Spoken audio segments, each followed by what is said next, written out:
Right, Markovic, we're back in back again.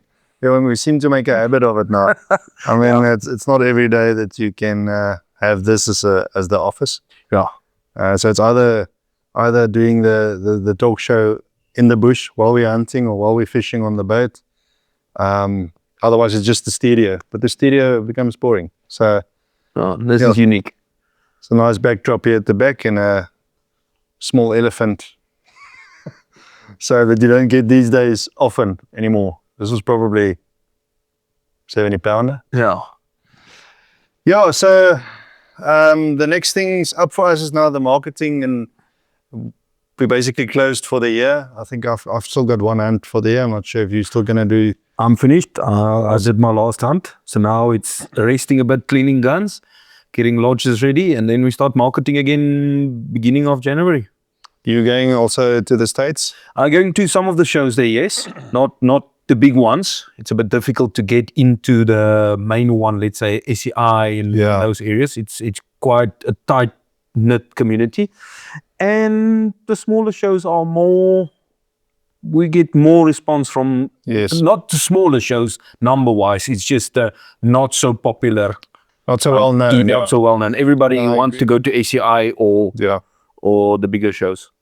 No, I agree. And we've also got, I know 𝗥𝗲𝗹's going over in February as well for a couple of months. And that is going to be, I mean, that's our target. We need to target the everyday Joe that thinks it's not possible for him to come do an Africa hunt. You know, it's sometimes the feeling I get from most clients is that it's too far out of reach. It seems like it is, and it's really not. Too expensive. It's too expensive.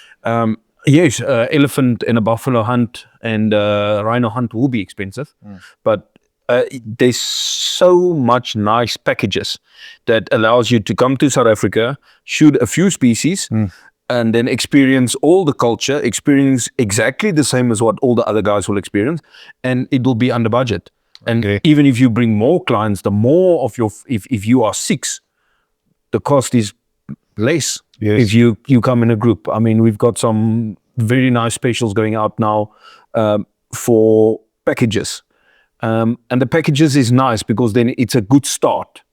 Just to get a feel for South Africa and get a feel for, you know, how we operate and how, for the first time as how your professional hunter is going to, you know, how the whole experience is going to be, the food, all the whole culture.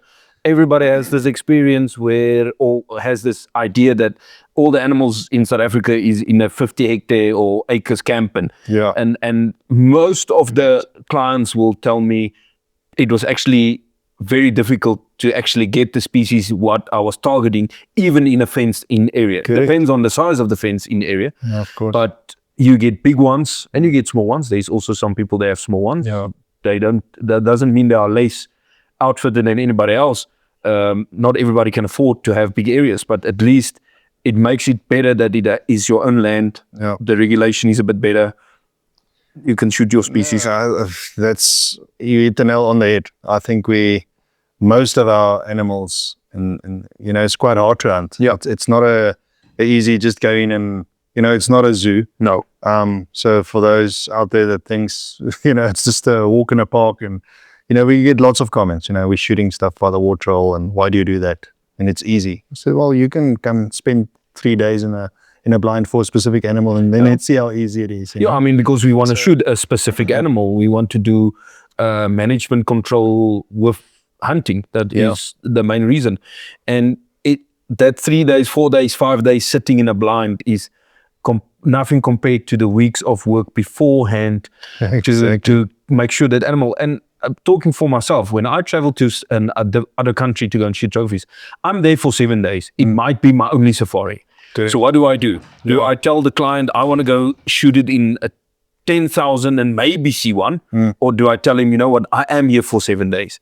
I want to shoot at least 5 species. Yes. Then. Correct. Yeah. There's a lot of planning going in it. I mean, you only have the 7 days, like you rightfully say. You only have 7 or 10, however long your safari is. You need to experience a whole lot, the whole culture thing. I mean, you want to wine and dine, you want to have your hunt, you want to maybe do a fishing safari or go down to Kruger, whatever, then time really catches up with you quickly. So yeah, and are you only going to target America in the new year, or are you traveling somewhere else? No other shows yet. We've got some other people doing marketing for us in UAE and different areas in the rest of the world.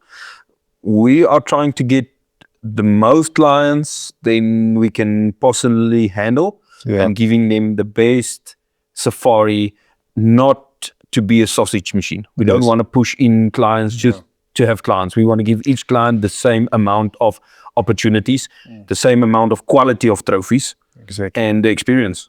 Yeah, that's what we want. Obviously got to remember we also enjoy it. So we want to. This is our passion. We want to also enjoy it with the clients. Yeah, so they say if you do what you love, you never work a day in your life, and that's obviously why we hunt. It's a passion for us. It's not a although it's our job. It's not a, you know, gee, I have to get up this morning. No, never a dull moment. No, not on hunting. But I mean, it's all next year. I think will also be a bit more challenging year.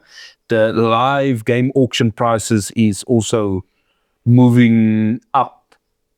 I wonder if you think it's going to stop at some point. It needs to peak out because it just keeps going up and up and up and up. It did a few years ago at a few million each. Now the prices are going crazy for other animals, you know, so we have to replace stock in areas where we hunt. And that is why clients must also realize that prices will go up in day fees. Day fees not so hard, but or mainly the animal, the trophy fees, because I mean it costs money to replace that male within that reserve or area where you're hunting. And tags are getting more expensive, especially hunting in Botswana. Everybody needs to make their bit of money, and the client has to pay at the end for it. Yeah, that's it. And I think the money. I mean the number of animals that you can only farm on a piece of land. It just feels like at some point it's going to hit a peak where it's going to be, you know, not possible to replace it anymore, because you know you can only. We did a head count the other day. We can probably shoot, say, 100 impala on that piece of land. Trophy males. You can't go in there and then have a booking of 200 clients. You know, you can only do it for a year or two. Then at some point it's gonna tank. So I think that's the reason the prices are obviously through the roof, because everybody is nowadays used to have 3 or 4 big outfits at an auction. Now there's 30. Yeah. All competing for the same animal. And a lot of people have a client in the camp.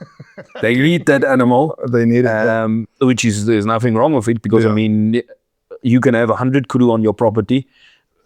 Maybe you don't find the right one that the client is requiring. I mean, there are clients that comes with a idea of what they want to shoot. Of course. But yeah, just to get out there again at all the shows and tell the clients, you know what, you can come to South Africa. Even if no matter what is your income, maybe you just have to save a bit longer, but there is some affordable packages in South Africa, and that's what we're trying to do. Yeah, that's what I also propose. That's why we want to just do get yourself here first, do a small package, do a springbok cull hunt type thing, or, you know, just a 3 or 4 plains game. We've got these packages out there and available. Just come and experience it, and then from there you can obviously plan better. What is your next target animal going to be? And then you come back in a couple of years and you know what to save for, and also the areas. I mean, we do it to this day. We're from South Africa, but every time you go to a new property or a new farm, there's always something else that you see that obviously interests you. Yes. Then next year you want to go there again, instead of sticking to the same thing. Yeah, and I think you get the same species but in different areas, and each area gives you a different challenge to shoot it.